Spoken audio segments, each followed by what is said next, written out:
So hey guys again welcome back to my YouTube channel. तो भाई आज की इस वीडियो में फिर से हम आपके लिए लेके आ चुके हैं क्लास 12th के लिए मोस्ट इम्पोर्टेंट टॉपिक्स जो कि आपको बोर्ड पर लिखे हुए आपको दिख रहे होंगे, जो आपके लिए फिजिक्स के लिए मतलब आने वाले एग्जाम में काफ़ी ज़्यादा महत्वपूर्ण हो सकते हैं। तो भाई अगर आपने चैनल को सब्सक्राइब नहीं किया है तो प्लीज़ चैनल को सब्सक्राइब कर दो और वीडियो को ज़्यादा से ज़्यादा लोगों के पास शेयर कर दो। भाई अभी चैनल सब्सक्राइब नहीं किया, पहले चैनल को सब्सक्राइब कीजिए।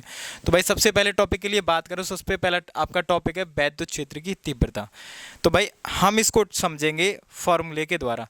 जो वैद्युत क्षेत्र की तीव्रता होती है हम उसे प्रदर्शित करते हैं भाई ई से। ठीक है भाई, समझने की कोशिश करना। सबसे पहला समझते हैं ई इक्वल टू, इसका फॉर्मूला होता है E equal to F upon Q. ठीक है भाई, एफ अपॉन कितना होता है क्यू, या क्यू नॉट बोल सकते हैं। ठीक है भाई, तो इसी से समझते हैं।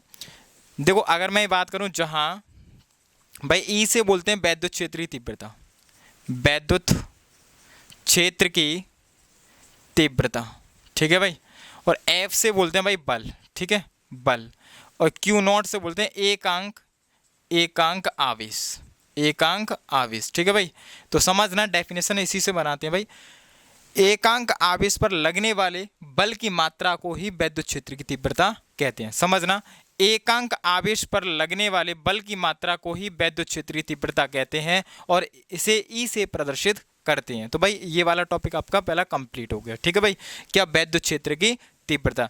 अगर आपको ये वाली डेफिनेशन याद रखनी है तो आपको सबसे पहले इसका फॉर्मूला याद रखना होगा, जो क्या है आपका E equal to F upon Q naught. ठीक है, मैंने बता दिया ई से क्या बोलते हैं वैद्युत क्षेत्र की तीव्रता, एफ क्या होता है आपका बल और क्यू नॉट क्या है एकांक आवेश। डेफिनेशन मैं एक बार दोबारा से रिपीट कर रहा हूँ, आप अपना पेन कॉपी निकाल लीजिएगा भाई और उसे साथ ही साथ लिखने की कृपया करें। ठीक है, एकांक आवेश पर लगने वाले बल की मात्रा को ही वैद्युत क्षेत्र की तीव्रता कहते हैं और इसे ई से प्रदर्शित करते हैं। ठीक है भाई, आप वीडियो को पॉज करने के बाद मैंने जो बोला है भाई इसको लिख लेना और उसके बाद उसके नीचे इसे लिख लेना। ठीक है, अब दूसरा टॉपिक समझने की कोशिश करते हैं। दूसरा टॉपिक है वैद्युत बल रेखाएं। ठीक है, वैद्युत बल रेखाएं। ठीक है, समझना, ये मैंने लिखा धन आवेश। ठीक है भाई, ये आपका है ऋण आवेश। ठीक है, समझना, ये धन आवेश है और ये क्या है ऋण आवेश। समझना, वे बल रेखाएं जो धन आवेश से निकलकर, वे बल रेखाएं जो धन आवेश से निकलकर ऋण आवेश में प्रवेश करती हैं। ठीक है, कहाँ से निकल रही है भाई धन आवेश से, और प्रवेश कहाँ कर रही है भाई ऋण आवेश में। ठीक है, वे बल रेखाएं जो धन आवेश से निकलकर ऋण आवेश में प्रवेश करती हैं उन बल रेखाओं को ही वैद्युत बल रेखाएं कहते हैं। समझ में आ गया भाई, वीडियो को पॉज करने के बाद इस टॉपिक को भी आप लिख लो। क्या, वे बल रेखाएं जो धन आवेश से निकलकर ऋण आवेश में प्रवेश करती हैं उन बल रेखाओं को ही वैद्युत बल रेखाएं कहते हैं।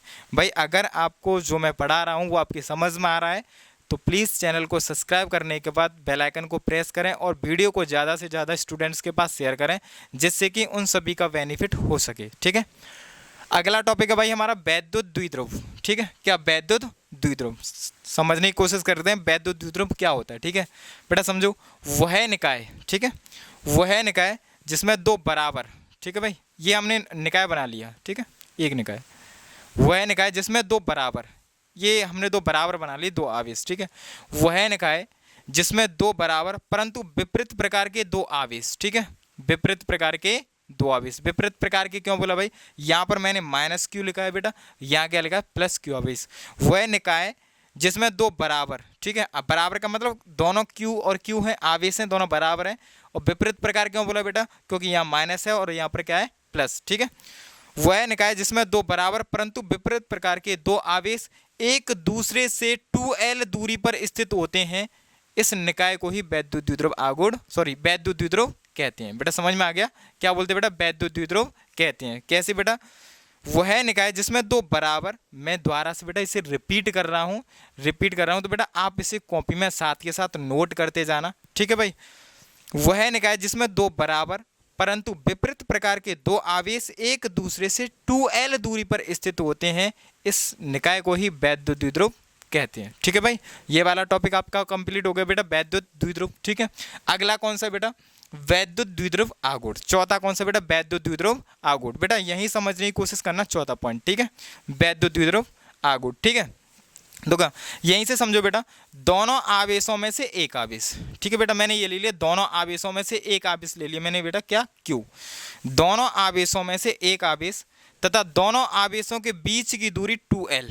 ठीक है बेटा, मैंने यहाँ लिख लिया। ठीक है, दोनों आवेशों में से एक आवेश तथा दोनों आवेशों के बीच की दूरी 2l के गुणनफल को ही यानी इन दोनों के गुणनफल को ही बेटा क्या बोलते हैं, वैद्युत द्विध्रुव आगुण, और इसे P से प्रदर्शित करते हैं। ठीक है, यानी इसका फॉर्मूला क्या बनेगा बेटा, P बराबर 2ql बन जाएगा। ठीक है बेटा, ये कैसे बना बेटा, दोनों आवेशों में से एक आवेश लिया था और दोनों आवेशों के बीच की दूरी कितनी ली थी, 2l। ठीक है, मैं फिर से इसे रिपीट कर रहा हूँ, आप इसे लिख लेना। ठीक है, दोनों आवेशों में से एक आवेश तथा दोनों आवेशों के बीच की दूरी 2l के गुणनफल को ही वैद्युत द्विध्रुव आगुण कहते हैं और इसे P से प्रदर्शित करते हैं। ठीक है बेटा, मैं ये आशा करता हूँ कि आपकी ये समझ में आ गया होगा। ठीक है बेटा, वैद्युत द्विध्रुव आगुण। ठीक है, अगले टॉपिक के लिए बात करते हैं बेटा। अगला टॉपिक आपका रेखीय आवेश घनत्व। क्या बोलते हैं बेटा, रेखीय आवेश घनत्व। बेटा यहाँ समझने की कोशिश करना, मैं इधर समझा देता हूँ। ठीक है, यहाँ पर रेखीय आवेश घनत्व बेटा, इसे सबसे पहले हम प्रदर्शित करते हैं बेटा लैम्डा से। किससे प्रदर्शित करते हैं बेटा, लैम्डा से। इसका फॉर्मूला होता है बेटा Q/L होता है। क्या होता है बेटा, Q/L। ठीक है, किसकी बात कर रहे हैं बेटा, रेखीय आवेश घनत्व। ठीक है, रेखीय आवेश घनत्व, इसका फॉर्मूला क्या है बेटा, लैम्डा बराबर Q/L। ठीक है, जहां बात करें बेटा, समझना, जहां लैम्डा से बेटा रेखीय आवेश घनत्व बेटा जो ये लिख रहा है। ठीक है, Q से क्या बोलते हैं बेटा, आवेश, आप जानते हो।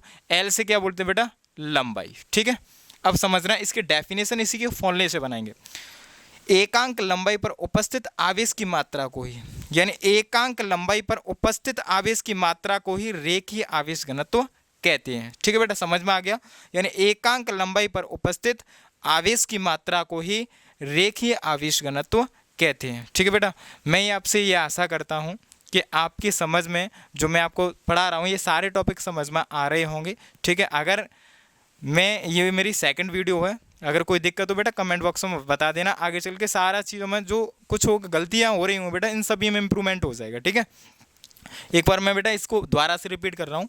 एकांक लंबाई पर उपस्थित आवेश की मात्रा को ही रेखीय आवेश घनत्व कहते हैं और इसे लैम्डा से प्रदर्शित करते हैं। ठीक है बेटा, मैंने ये डेफिनेशन बोली है बेटा, इसे लिखने के बाद इस फॉर्मूले को लिख लेना और जहाँ करके मैंने इसे बोला था इनको भी लिख लेना। दोबारा से रिपीट करूँ, लैम्डा से बोलते हैं बेटा रेखीय आवेश घनत्व, क्यू क्या होता है बेटा, आवेश, और एल क्या होती है बेटा, लंबाई। ठीक है, अब जो हमारा एक लास्ट टॉपिक बचा है बेटा, कौन सा बेटा, पृष्ठीय आवेश घनत्व बचा। ठीक है, क्या बचा है, पृष्ठीय आवेश घनत्व। बेटा इसको यहीं समझ लेते हैं। ठीक है, आप इसे इधर की साइड समझने की कोशिश करना। पृष्ठीय आवेश घनत्व को बेटा छोटे सिग्मा से प्रदर्शित करते हैं और इसका फॉर्मूला होता है बेटा Q/A होता है बेटा। ठीक है, क्या होता है, Q/A। ठीक है, इसे समझते हैं बेटा, इसकी डेफिनेशन को भी फॉर्मूले से ही समझेंगे। ठीक है, फॉर्मूला द्वारा से बोल रहा हूँ बेटा, पृष्ठीय आवेश घनत्व का छोटे सिग्मा बराबर होता है Q/A। बेटा ए से बोलते हैं क्षेत्रफल, Q से क्या बोलते हैं, आवेश, और छोटा सिग्मा है इससे बोलते हैं बेटा पृष्ठीय आवेश घनत्व। डेफिनेशन बेटा इसी के द्वारा एकांक क्षेत्रफल पर उपस्थित आवेश की मात्रा को ही पृष्ठीय आवेश घनत्व कहते हैं और इसे छोटे सिग्मा से प्रदर्शित करते हैं। ठीक है बेटा, समझ में आ गया। यानी कि एकांक क्षेत्रफल पर उपस्थित आवेश की मात्रा को ही पृष्ठीय आवेश घनत्व कहते हैं, इसे छोटे सिग्मा से प्रदर्शित करते हैं। ठीक है बेटा, ये सारे जो टॉपिक थे आपके बोर्ड एग्जाम में आने वाले जो टॉपिक हैं बेटा, जो आपको एक एक नंबर दो नंबर के अंदर पूछे जाते हैं, मैं आपको अभी छोटे छोटे टॉपिक करा रहा हूँ।